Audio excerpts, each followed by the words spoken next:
इस पक्षी को कहते हैं ग्रेटर रेया बर्ड या फिर नंदू पक्षी। टॉमस टॉयट की नजरें उसी पर टिकी हैं। वो किसान हैं और अक्सर इलाके में उन पर नजर रखते हैं।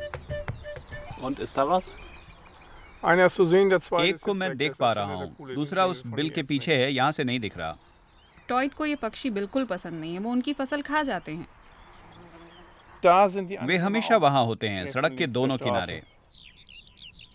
भूखे पक्षियों को रेपसीड बहुत पसंद है क्योंकि उससे उन्हें बहुत ऊर्जा मिलती है।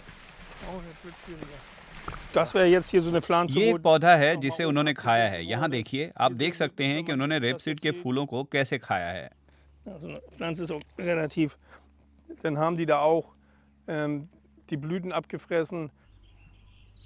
टॉमस का कहना है कि इन बड़े पक्षियों की वजह से उन्हें 20% ज्यादा रेपसीड बोना पड़ता है। नुकसान हजारों यूरो का होता है। बहुत से लोग सोचते हैं कि कितने लाजवाब पक्षी हैं ये, लेकिन दरअसल हम भी अच्छा समझते, लेकिन यदि उनका खाना आपकी जेब से जाए तो आप पागल हो जाएंगे। किसान के तौर पर हम जंगली पशु पक्षियों से फसल को होने वाले नुकसान के आदी हैं, लेकिन ये मुश्किल मामला है। ये ऐसे जंगली पशु हैं जिनका हमसे कोई लेना देना नहीं। टॉमस के खेतों से कुछ ही दूर उत्तरी जर्मनी के कस्बे ग्रोस ग्रोनाउ में किसी जमाने में एक प्राइवेट जू में 6 ग्रेटर रिया बर्ड रहा करते थे।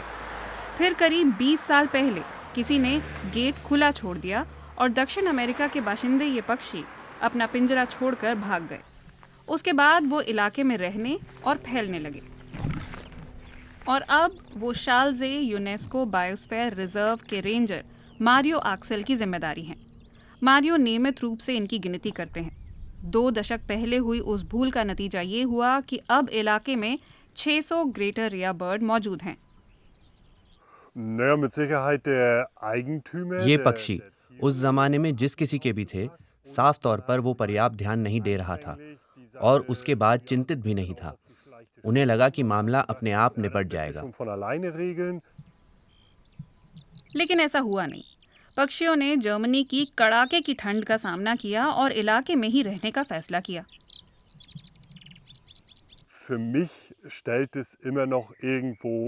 वे मुझे अब भी पराये लगते हैं। जब आप उन्हें इलाके में इतराते हुए, ठुमकते हुए चलते देखते हैं, तो मेरे लिए ये दृश्य उत्तरी जर्मनी के लैंडस्केप से मेल नहीं खाता।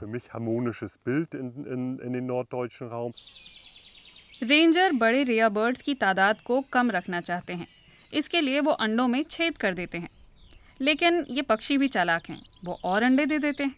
यहाँ उनका शिकार करने वाला कोई नहीं है। इसके विपरीत दक्षिण अमेरिका में इन्हें तेंदुओं से खतरा होता है।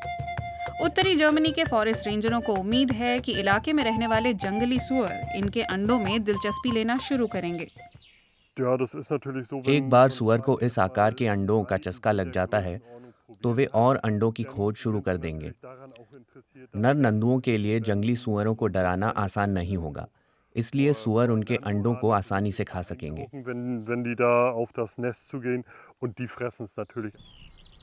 और अब जिले के शिकारी हाइको फुंग जैसे लोग नंदुओं की तादाद को कम रखने के प्रयासों में शामिल हो रहे हैं। उन्होंने अब तक 200 से ज्यादा पक्षियों का शिकार किया है, सरकारी अनुमति के साथ। वो उन्हें पूरी तरह मारना नहीं चाहते। फुंग को विश्वास है कि नंदुओं की आबादी बढ़ती रहेगी। उनका कहना है कि चालाक पक्षी उस इलाके को छोड़ देते हैं जहां उनका शिकार किया जाता है। मॉनिटर होने वाले इलाकों में बड़े नंदुओं की गिनती करना उनकी आबादी के बारे में पूरी जानकारी नहीं देता। इन इलाकों के बाहर भी नंदू रहते हैं। तो क्या पक्षी इलाका छोड़ गए? हाँ, वे 20 किलोमीटर पूरब में चले गए हैं। ये उनके लिए मुश्किल नहीं है। किसान टॉमस को भी लगता है कि बड़े नंदू अब तो किसी भी हाल में यहाँ से जाने वाले नहीं हैं। हम उन्हें भगा नहीं सकते, वे हमसे कहीं तेज दौड़ते हैं।